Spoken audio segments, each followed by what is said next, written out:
The 9/11 Memorial Golf Fund is a coalition of 5 organizations that are continuing to impact post 9/11 veterans and their family members. The Independence Fund, the Veterans of Foreign Wars, the Semper in America Fund, the Troops First Foundation, and the VGA have come together to combine resources and to do our best collectively to impact as many warfighters as we can that have been impacted by 9/11.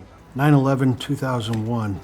I can tell you exactly where I was. I was on Cole Range out in Fort Benning, Georgia, attending pre-ranger training. I remember the day. You're exhausted, the cadres running you ragged out there in the woods, and we had one little shack where the cadre were. We kind of were catching little talk about it while we were out in the field, and we all started huddling around this one little shack. And we started asking the cadre, we all wanted to know more, what's going on? I remember one of the cadre looked at us and he said, "Get out of here. Get back out there and keep training. You're probably going to war soon." September 11th, I was actually a student at the University of Alabama at Birmingham and didn't have class that morning, so I slept in. And I'll never forget the phone call I got from a friend of mine, and all he said on the phone was, "Turn the TV on." He didn't have to say what channel. I turned it on, and I remember watching after that one plane hit, and everyone worried about everyone in that building, the newscasters talking about pilot error. We were all concerned about everyone in that building. And then I watched with the rest of the world as that second plane hit. And suddenly it went from a pilot error to we're a country under attack. I was stationed at Langley Air Force Base. I was on duty in Air Combat Command Headquarters, working Director Requirements. There was a knock on the door. It was a colonel from another directorate came down and almost jokingly said, "Are we under attack?" And the first plane had just hit. My colonel had a TV in his office, so we congregated into his office just as the second plane hit. But I was on active duty at the time. That's one of those days you never forget. On 9/11, I was actually riding my bike. I was just riding, by my house. I think I was only 11 years old or something like that. I remember I ran in the house and my mom was like watching the news, and it was a big ordeal, but I didn't really know anything. I didn't really know what it meant. I just knew something bad had happened. I'm at Fort Campbell, Kentucky, and I'm changing from PT sweats, showering up, and getting ready to start the duty day. We were getting ready to clean weapons, Everything was just like normal infantry day. You're cleaning weapons or you're getting ready to go out to the field or whatever. One of the guys comes from the chow hall, because at the chow hall they have TVs on it, and say, "Hey, they're running a plane into the Twin Towers." I'm like, it's gotta be fake. There's no way. It must have been a mistake. It's a tragedy, but it can't be real. When 9/11 happened, it was 8th grade homeroom. I remember whenever we got word it happened, we actually had a television. It's the reason why I joined the military. From that day, I realized that I wanted to be a part of something to change the world and make sure that something like this doesn't happen again. Like I said, it was just at that age, it's something that traumatic was hard to grasp, but it's the reason why I'm sitting here right here today. We were stationed at Fort Polk, Louisiana. I had our 1-year-old daughter. We had just celebrated her 1-year birthday on the 7th of September. And I remember I was sitting on the couch with her. My husband, Larry, was getting ready for work. I was watching the news, just like everybody else, and saw the aftermath of a plane that had collided with a building in New York. And it just seemed like such a strange thing to happen, and such a terrible mistake. How does that happen? And just when I was trying to come to terms with that, we saw the second plane fly into the World Trade Center. And I called into Larry. He came out, looked at the television, looked straight at me and said, "Stay at home today." And then out like a flash, went to work. And at that point, we knew the world stopped spinning. The world as we know it was going to change forever. I was in my headquarters on Fort Bragg, and all of a sudden a news special report came on, and I seen an aircraft hit the Trade Center. Didn't know what to think of at the time. I didn't know if it was just a bad commercial or just a movie they were getting ready to make or whatever the case were. But when I seen the second plane hit the tower, I walked next door to my commander's office and asked my commander, are you watching the news? He cut on his TV, and that's when we seen the plane crash into the Pentagon, and eventually the brave civilians wrestled the plane down in the fields of Pennsylvania. So I was right there on Fort Bragg as a sergeant major. Matter of fact, I was getting ready to transfer to another unit, and as I went to back up the street to 82nd Airborne Division, 1st Battalion 504, we started prepping to deploy to Afghanistan. I remember when the first tower fell, and my heart felt with it. And then when the second one went, my soul felt with it.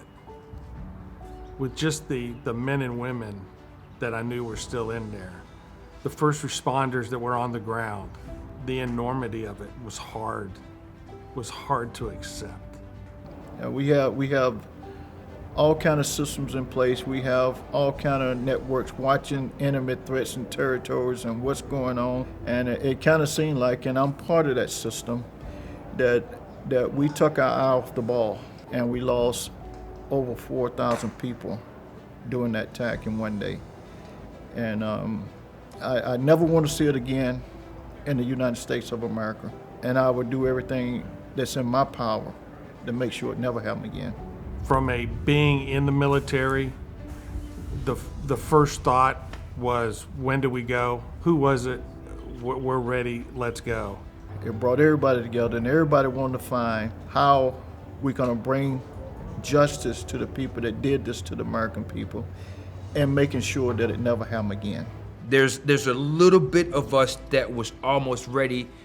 We were excited because we had trained for this moment. You see, when everybody else in America is going about their daily life, service members are training for this moment. We are training and preparing for the moment that you pick a fight with us. It was one of those things that I got to see the impact we were doing on the ground. I didn't join because I wanted to go to war. I joined because I wanted to make a difference to the people to my left and to my right. And I got to see that difference firsthand. It was a special time. There was no left, there was no right. It was us as a country. That was a moment where we all came together. There wasn't a black, a white, a Spanish, an Asian. Everybody was together. When you watched the ball games, everybody was cheering for their team, but more importantly, they were cheering for America.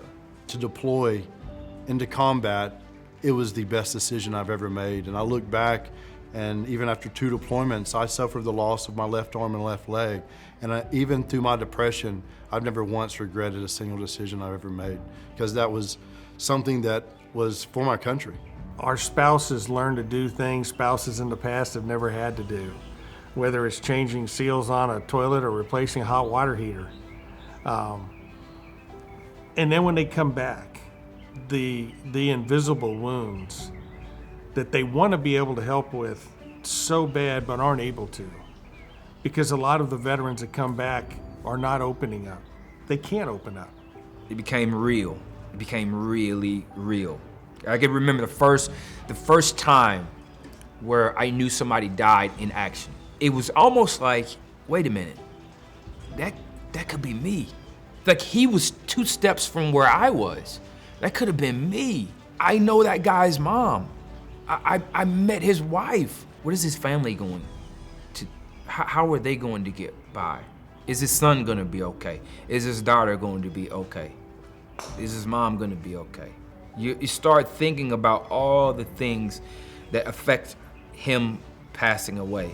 I lost many more friends outside of combat than I have in combat. And it's a shame that we can bring men and women back alive from a war, from a combat zone where there are people trying to kill them.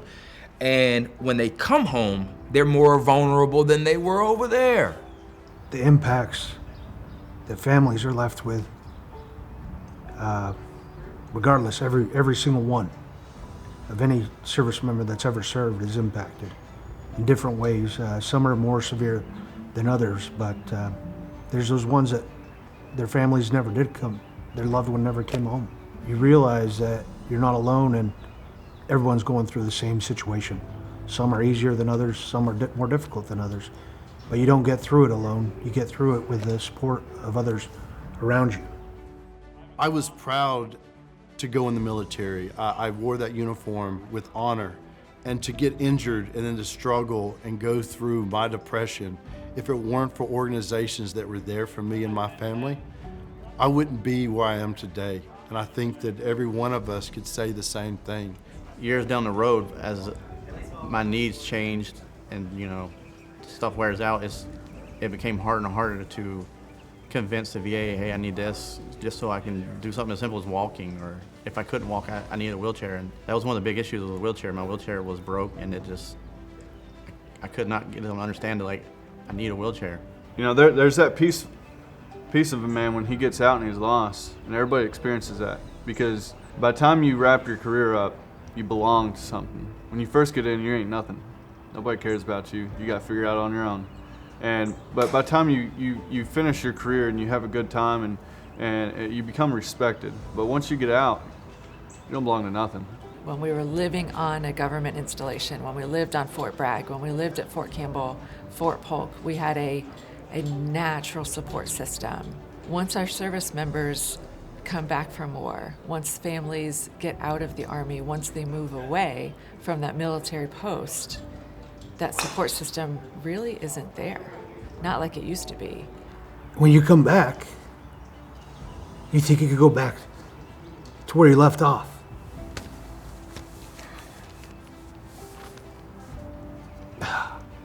Not always the case. Things change and you sacrifice. Time's the one thing you can't get back. Troops First Foundation is a foundation I learned about while I was going through recovery. I was at the hospital for quite some time and I didn't want to go anywhere. I just wanted to focus on what's next in my life. I hit that brick wall where I didn't know how I was going to support my family with one arm. When they offered me to go on a trip, it was a hunting trip, I said, no, give it to somebody else. And the guy that was my liaison at the time said, no, you're going. He says, you need to get out of here and take a mental break from all this recovery. You've been doing good, and I said, now, please give it to somebody else. And from being around all those other troops that were there and listening to them talk about their experiences and where they were at in their recovery, and it really opened me up to talk about my own experiences and to talk with other people outside of my unit. So the VFW has been around for 122 years. We started Spanish-American War. Back then, veterans were sent home after coming back from war, suffering wounds, shell shock, now PTSD. They were literally given back to their families, and then the families were told to take care of them. A group of 13 guys got together in Columbus, Ohio, in a tailor shop, said this isn't right, got together and formed what today is the Veterans of Foreign Wars. We spend this whole 122 and plus years going out now, taking care of those veterans and their families, making sure they get the care, the benefits that they deserve. We meet in firehouses, we meet in churches. We have one group that meets at a local Hardee's. We have one that meets in a federal cemetery in one of the buildings there. It's wherever we can get together as a group for that camaraderie and formulate our plans of what we're going to do next. So my organization is Semper and America's Fund. I met this organization, or I came to meet this organization on the first day, me coming out of a coma. It's pretty normal for guys like myself. I wake up out of a coma, I just had my legs blown off, and two ladies walk into my hospital room. They had backpacks. They had already talked to my wife. They had already talked to my mom, let them know everything was gonna be okay. They already took care of them, put them up in a nice hotel outside of DC, and had already taken care of travel expenses. And they told me this, we're going to be with you for good now. I mean, they have been there since day one, literally. Through the pandemic, I'm learning how to do racing wheelchairs, right? And last year, I'm coming down a real steep hill, and the wheelchair that I'm in has one brake, and it's the smallest wheel on all this whole contraption. I lose control, come out of the wheel, get thrown out of the wheelchair onto the road. Cars are coming by. and I got road rash all up and down my body. And at the time, the pandemic had just hit. One of the toughest things was, hey, do you go to the hospital or not? And if you do go to the hospital, you take a chance at getting COVID-19. What do? Do you go or do you not go? I called Semper Fund, America's Fund, and they send the hospital to me, basically. All the bandages to get all these wounds healed up, so I don't have to go to the hospital. They took care of it for me. It's something that is a commitment to what they first told me when I came out of the coma. It's, hey, we're gonna be there for you. The Independence Fund, it was formed in 2007 to empower veterans and their families as well as caregivers through programs like their mobility and adaptive sports programs, as well as advocacy to kind of fill in the gap. Getting back into being able to hang out with those types of people and that camaraderie is just, I can talk to guys who have been through the same situation, or they understand that military lifestyle, and it's just more comforting. And you feel like I can be myself. The advocacy part for a lot of these programs, like sometimes the VA can be hard to navigate, and these guys are right here backing you up or helping you get what you need, making sure you're taken care of. These guys have gave so much for this country, and it's the simplest thing we can do is to help them, to make their life easier, because they gave up a certain amount of years, or their body, their mind. They gave up so much for this country, and it's the least that we can do. When you donate to one of these organizations that are out there supporting our veterans, our military, and their families, that you're doing just that.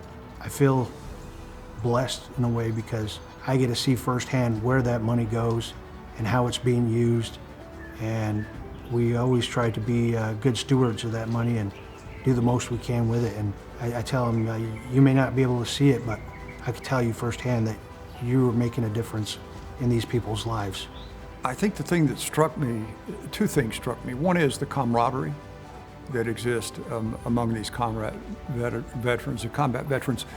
They've been through something together, and there is a brotherhood and there is a bond. I think the thing that surprised me was how much service they were willing to give. Look, since time immemorial, there have been warriors that stood at the mouth of the cave and said, "You can't go in. That's mine and there, and we're protected." But there's a calling to service that these guys, it's their makeup. It's how they move in the world, and it's what they're continuing to do. And that was the thing I think that sort of impressed me the most. The biggest impact that you could have if you haven't served our country is by supporting those organizations like the 9/11 Memorial Golf Fund that are continuing to support those veterans and their family members impacted by the events of 9/11.